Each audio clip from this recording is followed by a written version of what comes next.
قرار حیدر یاور نداره. اعوذ بالله من الشیطان الرجیم. بسم الله الرحمن الرحیم. ان الله وملائكته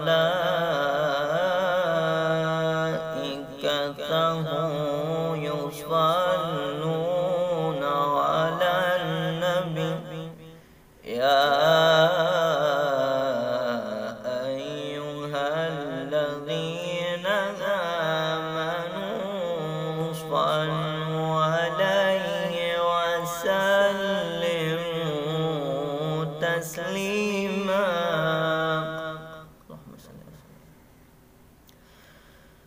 بسم الله الرحمن الرحيم. والتين والزيتون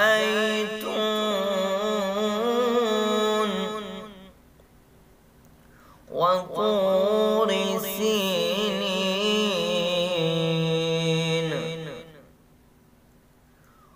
وهذا البلد العميد.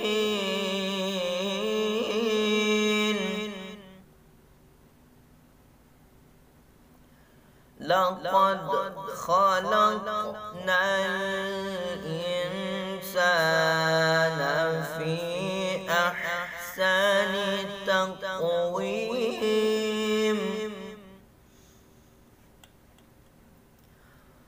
الله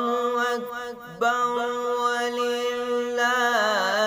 الحمد. بسم الله الرحمن الرحيم. والتين والزيتون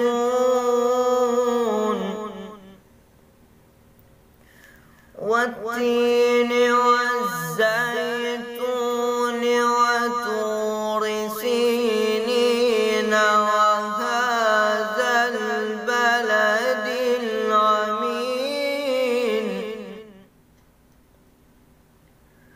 لقد خلقنا الإنسان في أحسن تقويم.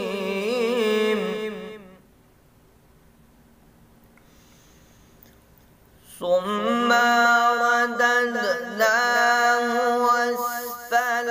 سافلين إلا الذين آمنوا وعملوا الصالحات فلهم أجر غير ممنون إلا الذين آمنوا وعملوا الصالحات فلهم أجر غير ممنون.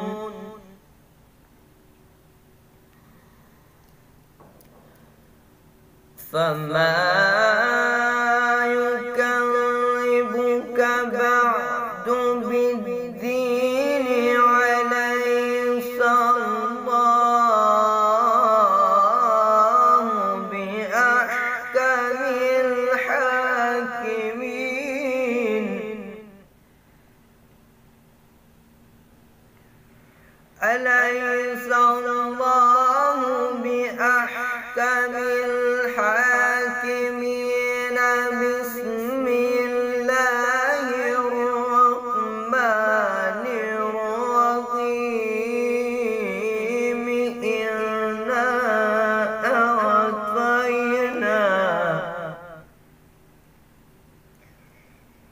إنا أعطيناك الكوثر فصل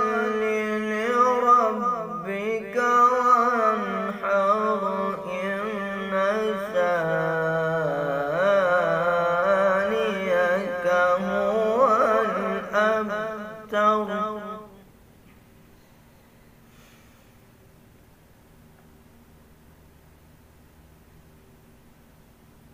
إن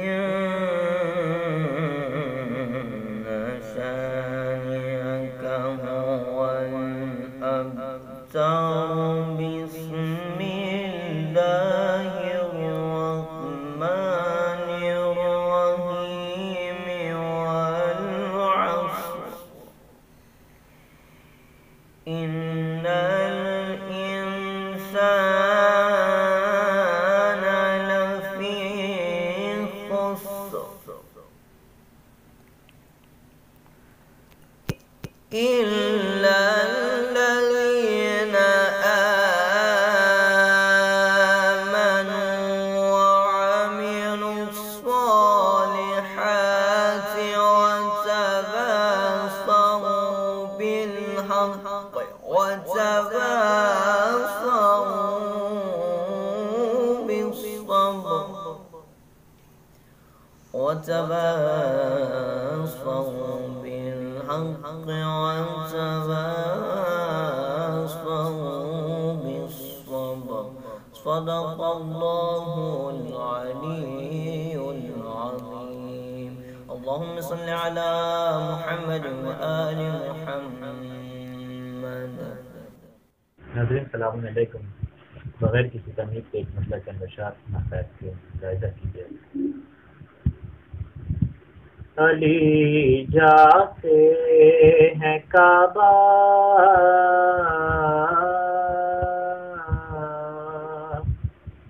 رو رہا ہے. علی جاتے ہیں کعبہ رو رہا ہے. علی کے غم کوفہ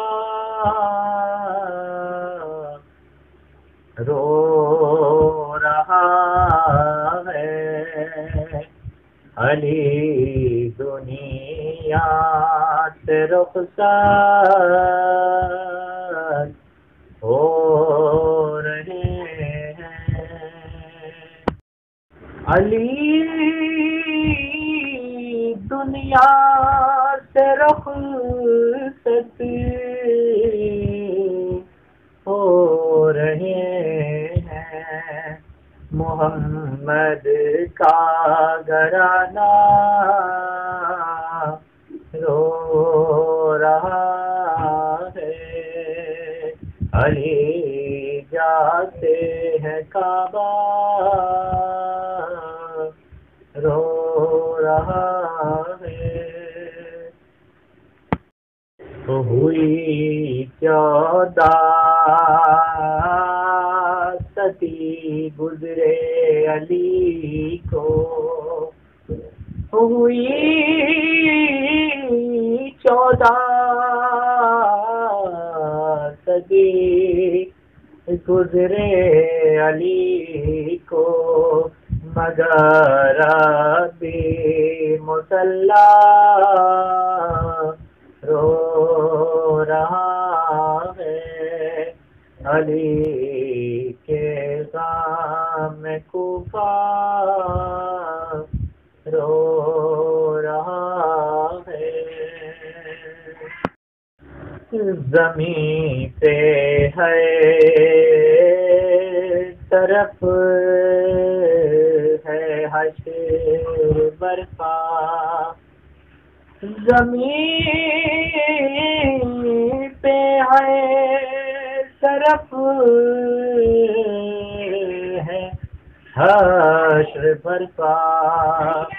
فلک پر ہے فرشتہ رو رہا ہے. علی کی بے کسی پہ کیف اب تک. علی کی بے کسی پہ کیف اب تک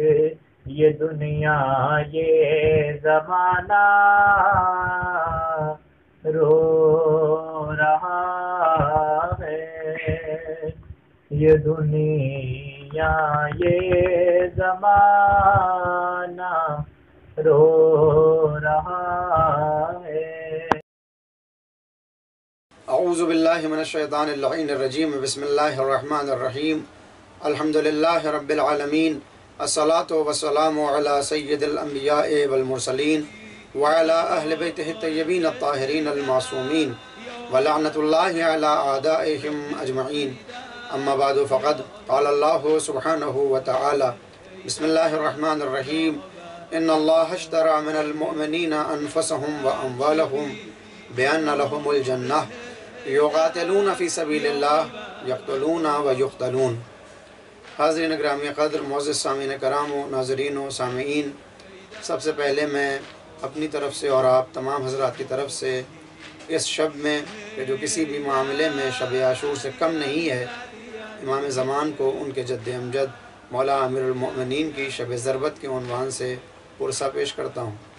ثانیاً میں اپنی طرف سے آپ تمام حضرات کی خدمت میں دل کی گہرائیوں سے امام کی شب ضربت کی عنوان سے تسلیت عرض کرتا ہوں۔ جیسا کہ آپ کے علم میں ہے کہ ان سے روزہ مجالس کے لیے میں نے جو عنوان چننے کی کوشش کی ہے اور جس کے متعلق کچھ باتیں آپ کی خدمت میں پیش کرنے کی کوشش کروں گا،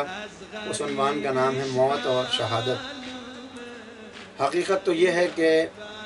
شہادت کا تقابل موت سے نہیں ہو سکتا، کیونکہ تقابل ہمیشہ برابر والوں سے ہوتا ہے، اور موت مرنے کا نام ہے جبکہ شہادت زندگی کا نام ہے۔ شہادت کو اگر زندگی کے ساتھ مقابلہ کرایا جائے اور شہادت کو حیات کے ساتھ تولا جائے تو شاید یہ کچھ حد تک انصاف ہوگا، لیکن موت تو ایک ایسا مفہوم ہے کہ جس کی طرف بڑھنے سے بندہ ڈرتا ہے، اور اگر کسی بندے کے سامنے موت کی باتیں ہونے لگیں تو ایمان میں اگر ضعف پایا جائے تو پھر اس کا بدن لرزنے لگتا ہے، جبکہ اس کے مقابلے میں شہادت وہ عنوان ہے کہ جب شہیدوں کے سامنے شہادت کے فضائل پیش کیے جاتے ہیں تو ان میں شوق شہادت اتنا بلند ہوتا ہے کہ یہ چاہتے یہ ہیں کہ فوراً ان کی روح ان کے جسموں سے نکل کے جام شہادت کو نوش فرما لے۔ عزیزان گرامی، یہ ایک حقیقت ہے کہ ہمارے ائمہ کرام نے جو زندگی گزاری، جو ایک نمونہ عمل زندگی ہے، اس لیے کہ ان تمام ائمہ نے پیغمبر کی تعصی کی ہے، اور پیغمبر کے لیے قرآن کریم نے کہا کہ ہم نے پیغمبر کو تمہارے لیے اسوہ حسنہ قرار دیا ہے۔ اب سوال یہ پیدا ہوتا ہے کہ موت اور شہادت بظاہر تو ایک ہی عنوان لگتے ہیں، اس لیے کہ موت میں بھی انسان آنکھوں سے اوجھل ہو جاتا ہے اور شہادت میں بھی انسان آنکھوں سے اوجھل ہو جاتا ہے، پھر ان میں کیا فرق ہوگا؟ میں قرآن کی جس آیت کو آپ کے سامنے پیش کر رہا ہوں کہ جو سورہ توبہ سے آیت نمبر 111 کا جز ہے، کہ جس میں خداوند عالم ارشاد یہ فرماتا ہے کہ ان اللہ اشترا، خداوند عالم نے خرید لیا ہے، من المؤمنین، کس سے خریدا ہے؟ مومنین سے خریدا ہے۔ کیا؟ انفسہم و اموالہم، ان کی جانوں کو اللہ نے خریدا ہے، ان کے اموال کو خریدا ہے، بأن لہم الجنہ، اور جب کوئی چیز خریدی جاتی ہے تو اس کے بدلے میں کچھ دیا بھی جاتا ہے، لہٰذا جب یہ مومنین اپنی جان اور مال اللہ کے سپرد کر دیتے ہیں تو اللہ بدلے میں ان کو جنت دیتا ہے۔ اور جب یہ باتیں ہو جاتی ہیں تو پھر سوال یہ پیدا ہوتا ہے کہ کس طرح سے ہم اپنی جان اور اپنا مال خدا کے حوالے کریں۔ یقاتلون فی سبیل اللہ، کہ یہ وہ مومن ہوتے ہیں کہ جو اللہ کے راستے میں جہاد کیا کرتے ہیں، اللہ کے راستے میں قتال کرتے ہیں، اور کب تک کرتے ہیں؟ پہلے تو یقتلون، یہ قتل کرتے ہیں ان کو جو دشمنان خدا ہوں، یہ قتل کرتے ہیں ان کو جو دشمنان ایمان ہوں، یہ قتل کرتے ہیں ان کو جو دشمنان انسانیت ہوں، جو اسلام کو پامال کرنا چاہیں، جو انسانیت کے اعمار کو منہدم کرنا چاہیں، یہ ان کے ساتھ قتال کرتے ہیں، ان کو قتل کرتے ہیں۔ وَيُقْتَلُونَ، لیکن ایک موقع ایسا بھی آتا ہے کہ چونکہ خدا ان سے ان کی جانوں کو خرید چکا ہے، لہٰذا یہ خود بھی اپنی جان کا ہدیہ پیش کرتے ہیں اور قتل ہو جاتے ہیں۔ خداوند عالم کہتا ہے کہ جب بندہ اپنی جان کو ہمارے سامنے پیش کر دیتا ہے اور شہید ہو جاتا ہے تو پھر اب ہمارے لیے بھی ہماری عدالت کا تقاضا یہ ہے کہ کہ اس کے بدلے میں ہم ان کے حوالے جنت کر دیں۔ اور حقیقت تو یہ ہے کہ صرف جنت اختیار میں نہیں دی جاتی، بلکہ جنت کے ساتھ یہ اختیار بھی شہید کو مل جاتا ہے کہ خود بھی جنت میں چلا جائے۔ اور روز محشر جب کچھ افراد اپنے نام اعمال میں کمی کی بنیاد پر جہنم کے راہی ہوں تو یہ شہید آگے آ جائے اور اللہ سے کہے کہ میرے مالک، اگر میری کوئی اہمیت اور کوئی وقت تیری نگاہ میں ہے تو میں شافی بنتا ہوں اس کا، اور میں چاہتا یہ ہوں کہ شفیع بن جاؤں اس کے لیے، اور میں یہ چاہتا ہوں کہ یہ انسان کہ جس کو تو نے پروانہ جہنم دیا ہے میری شفاعت کو قبول کر لے اور اس کو میرے ساتھ جنت میں داخل کر دے۔ تو چونکہ دنیا کے اندر انہوں نے اپنی جان اور مال کو خدا کے حوالے کیا ہے، لہٰذا خدا بند عالم بھی ان کو مایوس نہیں کرتا بلکہ ان کی شفاعت کو قبول کرتا ہے۔ اور اسی لیے اس آیت میں اگلا جو جملہ ہے وہ یہ ہے کہ خوشخبری تو انہی کے لیے ہے، ان کو خوشخبری دے دی جائے کہ جو اپنی جانوں کا ہدیہ پیش کرتے ہیں کہ ہم نے جو وعدہ کیا ہے وہ ہمارا حق ہے۔ اور یہ وعدہ صرف ہم قرآن میں نہیں کرتے بلکہ ہم نے توریت میں بھی بتایا ہے، بلکہ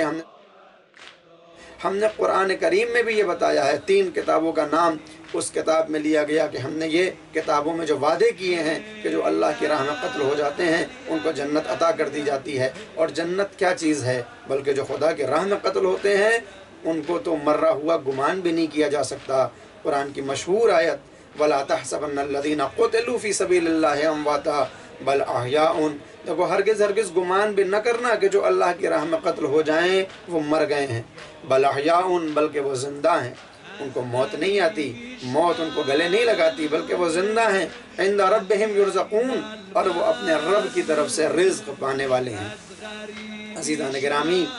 ائمہ اہل بیت اور بالخصوص مولائے کائنات حضرت علی بن ابی طالب علیہ السلام کی ذات وہ ذات ہے کہ جس نے اپنے پورے وجود کو فضیلتوں سے پر کر رکھا ہے۔ دنیا کی شاید ہی کوئی ایسی فضیلت ہو جو علی کے وجود میں نہ ملتی ہو، اور شاید یہی ایک وجہ تھی کہ پیغمبر نے یہ کہا کہ یا علی، اگر مجھے یہ ڈر نہ ہوتا کہ امت کہیں تجھے عیسیٰ کی طرح خدا کا بیٹا نہ سمجھ لے تو میں بھی تیرے بارے میں وہ باتیں بیان کرتا، وہ فضائل تیرے بیان کرتا جو بیان کرنے کا حق ہے، لہٰذا تیرے فضائل کو بیان نہیں کیا جا سکتا۔ دوسری حدیث میں آیا کہ یہ پوری زمین اگر کرۂ ارض بن جائے، یہ کرۂ ارض اگر یہ صفحہ بن جائے، ایک سادہ کاغذ بن جائے، اور یہ جتنے بھی درخت ہیں یہ قلم بن جائیں، اور انسان و جنات مل کے بیٹھیں اور پھر علی کی فضیلت کو بیان کرنا شروع کریں، لکھنا شروع کریں، تو یہ نہیں لکھ سکتے، اس لیے کہ علی نے فضائل و کمالات کے وہ ٹائٹل اور وہ تمغے حاصل کیے ہیں کہ جو شاید علی کے بعد اب کسی کو حاصل ہونے والے نہیں ہیں۔ دنیا کے اندر جب تک علی نے زندگی گزاری، لوگوں کے سامنے رہے، علم، حلم، شرافت، شجاعت، یہ تمام طرح کی صفات کا لوگوں نے مظاہرہ کیا اور دیکھا کہ علی کیسے زندگی گزار رہے ہیں۔ لیکن جب علی نے یہ طے کیا کہ اب دنیا سے جانا ہے اور علی کو اب لقاء اللہ کے لیے، اللہ سے ملاقات کے لیے جانا ہے، تو وہ طریقہ ڈھونڈا کہ جس طریقے کے بعد خدا بھی مل جائے اور پھر بندے کو موت بھی نہ آئے، اور اس طریقے کا نام تھا شہادت۔ یہی ایک وجہ تھی کہ وہ علی کہ جو خیبر کو فتح کرنے کے بعد نہیں کہتا کہ میں کامیاب ہوا، وہ احد اور خندق کو فتح کرنے کے بعد نہیں کہتا میں کامیاب ہوا، وہ سیدہ سے عقد کے بعد یہ نہیں کہتا کہ میں کامیاب ہو گیا، حسنین جیسے بچے آغوش میں آ جائیں پھر بھی وہ فزت ورب الکعبہ نہیں کہتا، مگر جب ظالم کی ضربت سر پہ لگتی ہے تو آواز آتی ہے فزت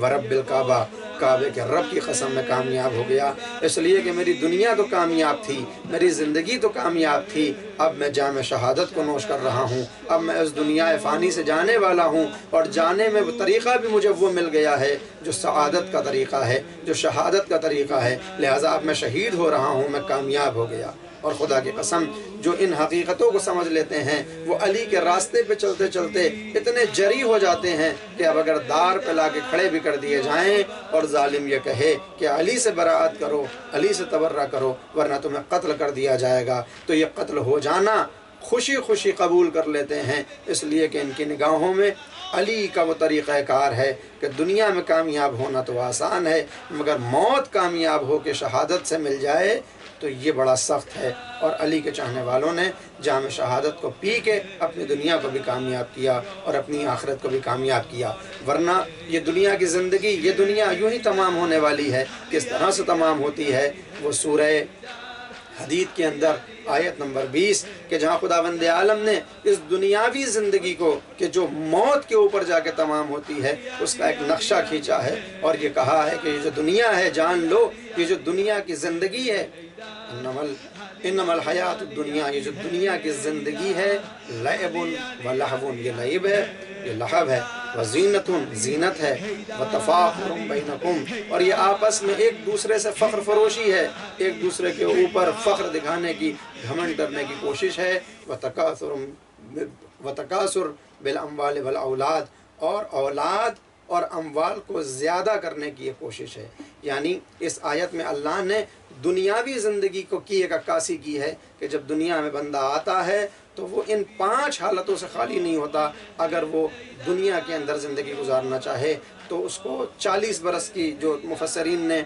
بیان کیا ہے کہ اللہ نے اس آیت میں 40 برس کی زندگی کو مد نظر رکھا ہے کہ اگر ایک انسان 40 برس زندہ رہے تو اس کی زندگی کے 5 حصے ہوں گے جو 8-8 برس کے اوپر منقسم ہوں گے دنیا میں آنے کے بعد پہلے جو 8 برس ہیں وہ لعب ہیں یعنی بندے کو کھیل کود پسند ہوتا ہے نہ کوئی ذمہ داری ہوتی ہے نہ کوئی مسئولیت ہوتی ہے نہ کوئی گھبراہٹ ہوتی ہے نہ کوئی کام ہوتا ہے نہ کچھ بھی کرنا نہیں ہے بس کھیلنا ہے اور کھیلنا یہ 8 برس کی زندگی لعب ہے لیکن جب یہ زندگی گزر جاتی ہے تو اب 8 برس سے لے کے 16 برس کی جو زندگی آتی ہے یہ لہب ہے یہ ایسا کھیل اور تماشا ہے یہ ایسے بہک جانے والے راستوں پہ چلنے کے امکانات والا زمانہ ہے کہ جہاں بندہ اپنے خواہشات نفسانی کی بنیاد پر اپنی دنیاوی ضرورتوں کو پورا کرنے کی بنیاد پر بہک کے اپنی زندگی کو اسی لہف کے اندر تباہ کر دیتا ہے اور جب یہ 8 برس ختم ہوتے ہیں 8 برس وہ پہلی زندگی جو لہف میں گزری وہ فنا ہو گئی جو 8 برس لہف میں گزر رہی ہے وہ بھی فنا ہو گئی اب بندہ ہے جو 16 سال سے لے کے 24 سال کی زندگی گزارتا ہے اگر اس زندگی میں اللہ نہ ہو اگر وہ زندگی آخرت کے لیے نہ ہو اگر وہ زندگی کسی بھی طرح سے خدا کے خیال سے خالی ہو تو پھر کیا ہوتی ہے کہ تیسرا موقع وہ ہوتا ہے کہ جب بندے کے اندر زینت کا شوق آ جاتا ہے اور اب یہ 8 برس بندہ زینت میں گزارنے کی کوشش کرتا ہے زینت کیسی کہ مجھ سے اچھا کسی کا لباس نہ ہو مجھ سے اچھے کسی کی گاڑی نہ ہو مجھ سے اچھا کسی کا مکان نہ ہو مجھ سے اچھے کسی کے بچے نہ ہوں یہ 8 برس کا زمانہ وہ ہوتا ہے کہ اگر دنیا میں انسان زندگی گزارے اور اللہ سے یہ موقع خالی ہو تو پھر یہ 8 برس بھی زینت میں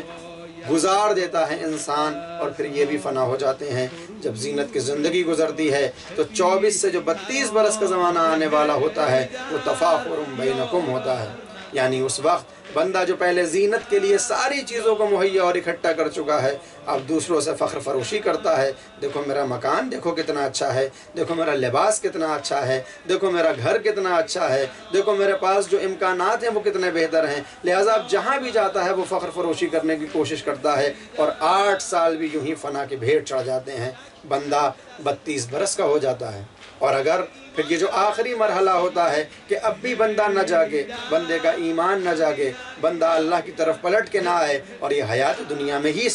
اپنی زندگی کو گزار رہا ہو تو پھر یہ آخری زمانہ تکاثر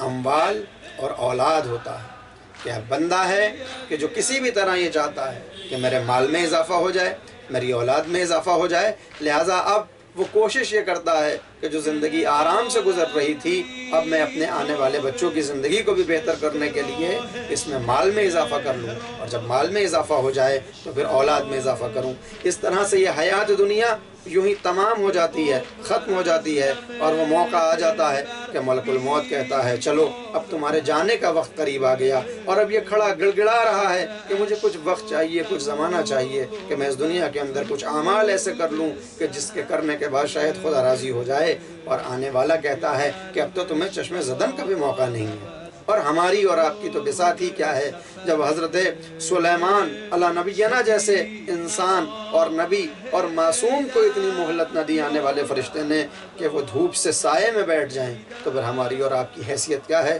کہ جو وقت مل جائے یہ پورا زمانہ تمام ہوا زندگی ختم ہو گئی۔ تو پھر جب یہ زندگی ختم ہوئی تو اب قرآن کریم ایک مثال دیتا ہے کہ چونکہ یہ زندگی خدا سے خالی تھی، کیونکہ یہ زندگی دین سے خالی تھی، کیونکہ یہ زندگی تقوی سے خالی تھی، کیونکہ اس دنیا کا مقصد اور صرف دنیا تھا، اس زندگی کا مقصد صرف اور صرف جینا تھا، جینے کے بعد کی کوئی فکر نہ تھی، تو یہ زندگی بالکل ویسے ہی ہے کہ جیسے ایک بارش آئے اور اس بارش کے آنے کو دیکھ کر کسان خوش ہو جائے، اور جب وہ خوش ہو جائے، یہ پانی برس جائے، بارش ہو جائے، کھیت سرسبز و شاداب ہو جائیں، بس جتنی دیر کے لیے یہ کسان، یہ کشاورز، یہ کھیتی کرنے والا خوش ہو رہا ہے، اچانک کچھ ایسا ہو کہ کھیتیاں سوکھ جائیں، زرد ہو جائیں اور بھوسا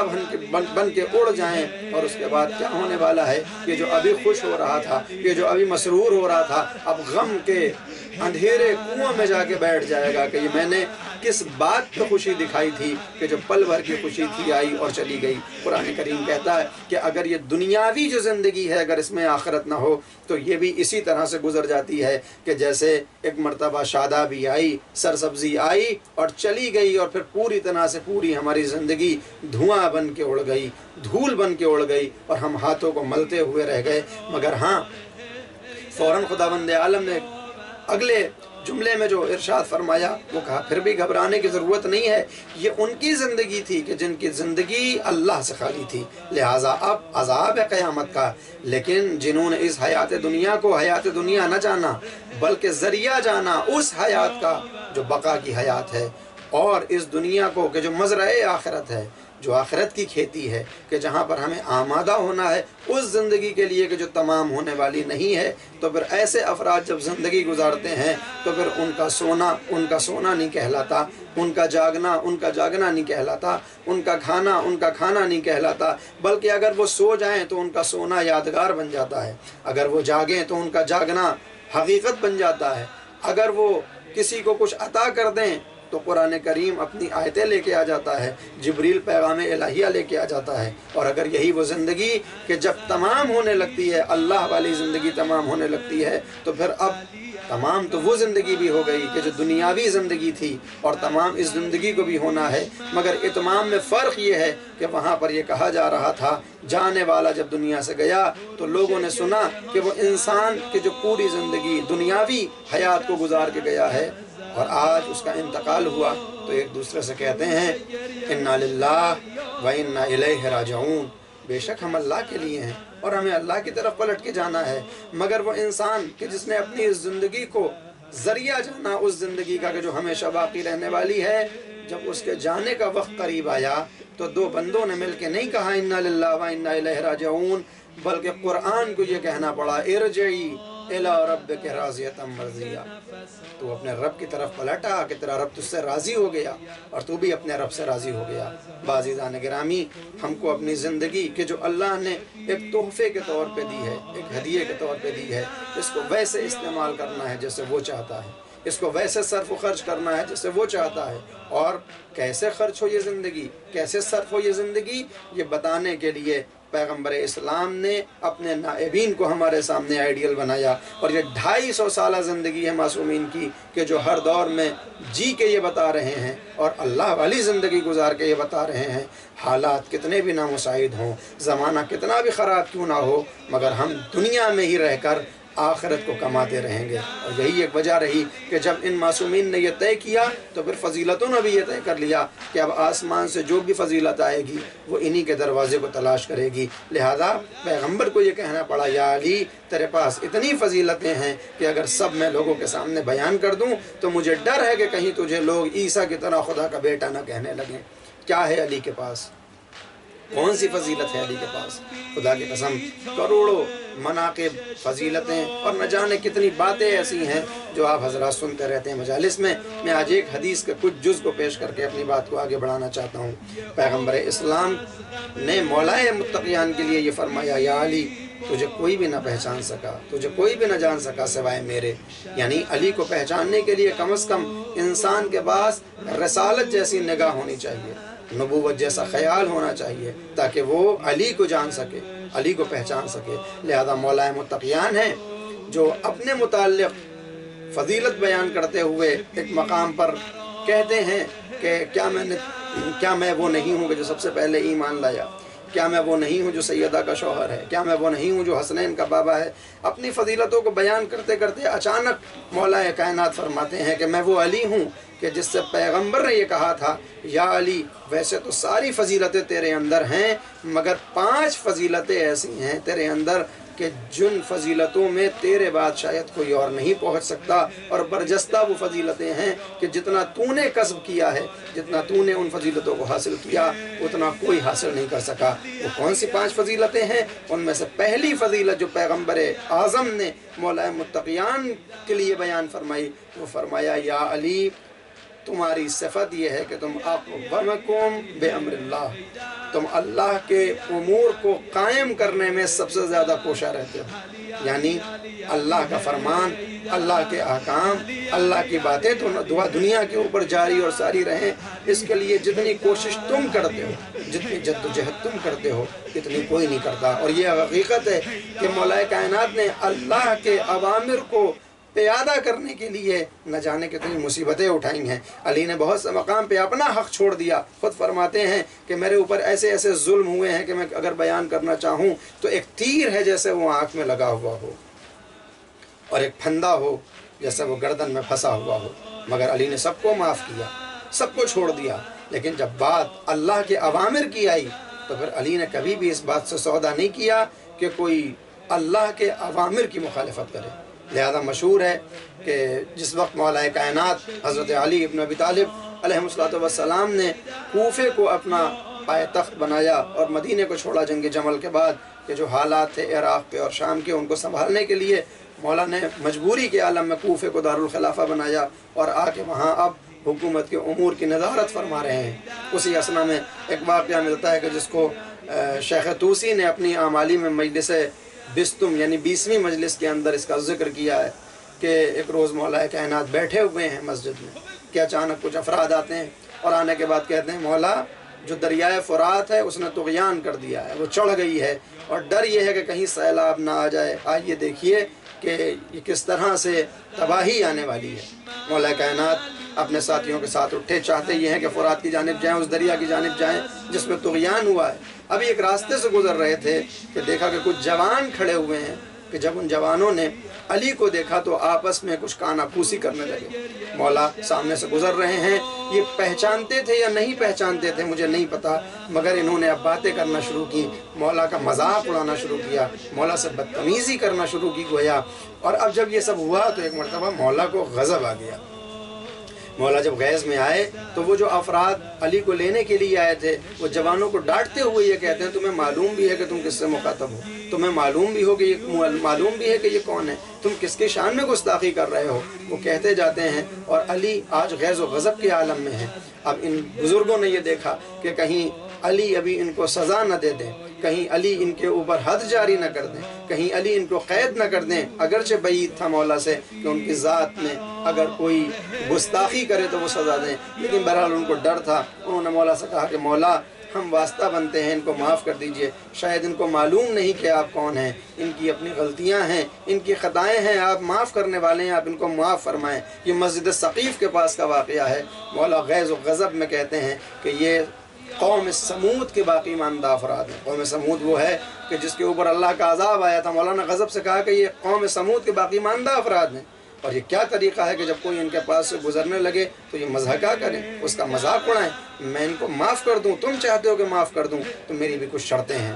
خدا کی قسم وہ علی کہ جس کی زندگی کا ایک ایک پل خدا کے لیے ہے، آپ سماعت تو فرمائیں، آپ دیکھیں تو کہ آج علی کن شرطوں پہ ان کو معاف کرنا چاہتے ہیں۔ وہ بزرگ ہیں، کہتے ہیں ہم وسادت کے لیے ہیں، آپ فرمائیں کہ وہ کون سی شرطیں ہیں کہ ان شرطوں سے آپ ان کو معاف فرمائیں گے۔ کہا میری پہلی شرط یہ ہے کہ یہ جو گلیوں کے اندر کھڑے ہو کے مجلسیں کرتے ہیں، مجلسوں سے مراد جلسے کرتے ہیں، کھڑے ہو کے باتیں کرتے ہیں، عام طور پہ ہمارے سماج میں بھی یہ دیکھا جاتا ہے کہ جس کے پاس کوئی کام دھام نہ ہو وہ اپنے گھر کے باہر کھڑا ہو کے اپنی گلی میں اپنے محلے میں کھڑے ہو کے پورے محلے کی باتیں کیا کرے گا، گویا جلسہ برگزار ہو رہا ہو۔ تو مولا کائنات نے اس دور میں اس کی مخالفت کی اور کہا اگر تم یہ چاہتے ہو کہ میں ان کو معاف کروں تو آج سے ان جلسوں کو ختم کر دو۔ یہ جو گلی اور محلے میں کھڑے ہو کے تم باتیں کیا کرتے ہو، اپنے کام دھام کرو، اپنے گھر کے اندر رہو، عبادت خدا کرو، گلی میں کھڑے ہو کے محلوں میں کھڑے ہو کے یہ جو تم مضحکہ کرتے ہو اس کو چھوڑ دو۔ انہوں نے کہا قبول۔ مولانا نے کہا کہ میری دوسری شرط یہ ہے کہ میں ان کو معاف کروں گا، مگر یہ جو ان کے محلے میں گھر بنے ہوئے ہیں، خدا کی قسم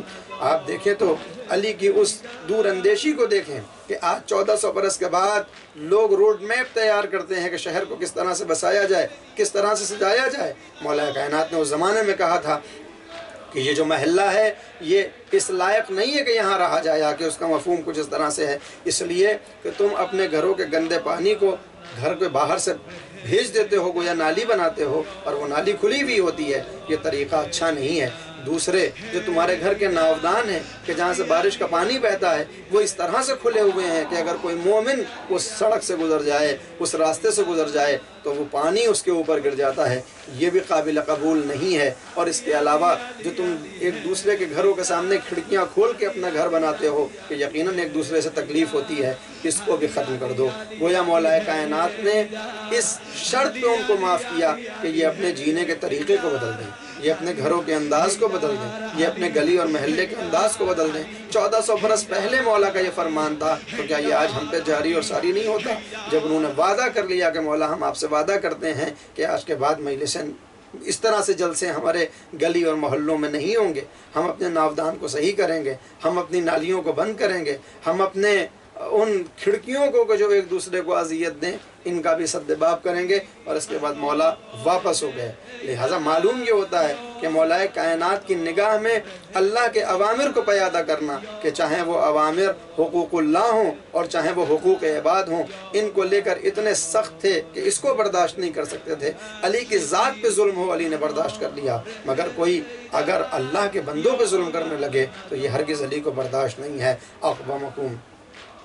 بِأَمْرِ اللہ، تم وہ ہو کہ جو اوامر خدا کو نافذ کرنے میں ہمیشہ قائم رہتے ہو، سخت رہتے ہو۔ خدا کی قسم شاید یہی وجہ تھی کہ علی نے جس طرح سے اوامر الہیہ کو جاری کیا ہے تو جو خدا کے دشمن تھے وہ علی کے دشمن بنتے چلے گئے۔ وہ علی کہ جس نے اپنے بچپن سے لے کے جوانی تک، اور جوانی سے لے کے ضعیفی تک، اور ضعیفی سے لے کے شہادت تک صرف اور صرف اسلام کی بقا کے لیے، دین کی بقا کے لیے، اللہ کے فرامین کو پہنچانے کے لیے نہ جانے کتنی زحمتیں برداشت کی تھیں۔ علی کی جس طرح سے زحمتیں تھیں، جس طرح سے علی اللہ کے اوامر کو نافذ کرنا چاہتے تھے، دوسری طرف جو دشمنان خدا ہیں وہ اسی طرح سے علی کے دشمنی میں ملوث ہیں، علی کے دشمنی میں اپنے آپ کو مشغول کیے ہوئے ہیں کہ کس طرح سے ہم اس علی سے بدلہ لے سکیں کہ جو ہماری زندگی کو للہی زندگی بنانا چاہتا ہے، جو ہمارے عیش و نوش کو ختم کرنا چاہتا ہے۔ لہٰذا کچھ ظالم ایسے پیدا ہوئے کہ جنہوں نے یہ چاہا کہ ہم علی کو دنیا سے ختم کر دیں گے، ہم علی کا قتل کر دیں گے، اور یہ طے کرنے کے بعد چند افراد کعبے کے غلاف کے پاس کھڑے ہو کے غلاف کو پکڑنے کے بعد قسم کھاتے ہیں کہ ہم علی کو قتل کریں گے۔ اور یہ ظالم اب آ گئے ہیں ماہ رمضان میں، کوفے کی مسجد کی جانب آنا چاہتے ہیں۔ اور عزیزو، جب یہ ماہ رمضان آنے والا تھا، اس رمضان سے پہلے جو 40 ہجری کا رمضان ہے، مولا کا ایک دستور یہ ہوتا تھا کہ ماہ رمضان سے پہلے اپنے بالوں کو خضاب کیا کرتے تھے، اپنی داڑھی کو خضاب کرتے تھے۔ مگر جب سن 40 ہجری کا رمضان آیا تو علی نے اپنے بالوں کو خضاب نہیں کیا ہے، علی نے اپنی داڑھی کو خضاب نہیں کیا۔ کسی چاہنے والے نے کہا مولا ماہ رمضان آ رہا ہے، آپ داڑھی کو خضاب کیا کرتے تھے، اس برس آپ کی داڑھی سفید ہے، وجہ کیا ہے؟ علی نے کہا کہ اب یہ داڑھی اب میرے خون سے خضاب ہوگی، اس لیے کہ وہ وعدہ الہی پورا ہونے کا وقت آ گیا ہے۔ وہ وقت آ گیا ہے کہ جب علی اپنے اللہ سے ملاقات کرنے والا ہے۔ آ گیا ماہ رمضان سن 40 ہجری۔ روایت بتاتی ہے کہ مولا کا یہ طریقہ کار تھا